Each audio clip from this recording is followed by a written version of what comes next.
ఏ party MLA దేనికోసం అడుగుతుండు? ఏ party MLA దేనికోసం అడుగుతుండు? బరాబర్ అడుగుతా. కేసీఆర్ నాయకత్వంలో గెలిచిన ఎమ్మెల్యే కేసీఆర్ గారి అజెండాతో ఉండాలి తప్పితే నువ్వు అమ్ముడు పోయి నీ పైసలకి ఇష్టం వచ్చినట్టు అమ్ముడు పోయి నువ్వు అడుగుతా అంటే ఒడుకుంటాడు భయ్. నువ్వు ఏది పడితే అది మాట్లాడుతా అంటే ఒడుకుంటారు. నువ్వు ఏ పార్టీ అయినా, నేనే కాదు జీవన్ రెడ్డి గారు కూడా ఖచ్చితంగా అడుగుతా ఉన్నారు. మేము అడిగేది ఏంది, మీరు చెప్పేది ఏంది చెప్పండి ఒక్కసారి. మేము అడిగేది ఏంది, మీరు చేసేది ఏంది? ఎస్, అధికారికంగా మేము బరాబర్ అడుగుతున్నాం. రైతులకి 15,000 రైతు భరోసా ఇవ్వండి అని మేము అడుగుతున్నాం. తాతలకి అవ్వలకి 4,000 రూపాయల పెన్షన్ చేయండి అని మేము అడుగుతా ఉన్నాం. ఇవాళ దాంతో పాటు వికలాంగులకి 6,000 రూపాయల పెన్షన్ ఇవ్వమని అడుగుతా ఉన్నాం. ఇలా దళితులకి దళిత బంధు 2వ విడత ఇవ్వమని అడుగుతా ఉన్నాం. ఇవన్నీ అడగడం తప్ప? మీరు చెప్పండి, ఇవన్నీ మేము అడగడం తప్ప? ప్రజల పక్షాన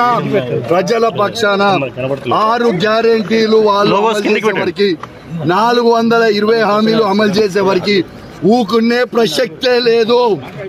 ఎటు పరిస్థితిలో ఊకునే ప్రసక్తే లేదు. ఎస్, ఆ ఎమ్మెల్యే మారినోడు సిగ్గు శరము లజ్జ మానం ఉంటే, అన్నం తింటుంటే, గట్టిగా దమ్ముంటే కేసీఆర్ గారు పెట్టిన భిక్షని రాజీనామా చేసి కాంగ్రెస్ టికెట్ మీద పోటీ చేయమని గెలుస్తాడో చూద్దాం. అదే జగిత్యాలో అంత పెద్ద మొగోడైతే చేయమని చెప్పు. కేసీఆర్ గారికి ఇచ్చిన భిక్షకి సిగ్గు లేకుండా ఇంకా వచ్చి స్టేజ్ మీద కూర్చొని సిగ్గు శరం లజ్జ మానం ఉందా ఆయనకు? అసలు అన్నం తింటున్నా, పెండ తింటున్నా.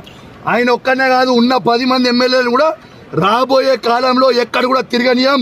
ఇదే విధంగా అడ్డుకుంటాం. నీకు దమ్ముంటే వాళ్ళు మొగోళ్ళే అయితే వాళ్ళని రాజీనామా చేయమని చెప్పు. కేసీఆర్ గారు పెట్టిన భిక్ష అది, రాజీనామా చేయమని.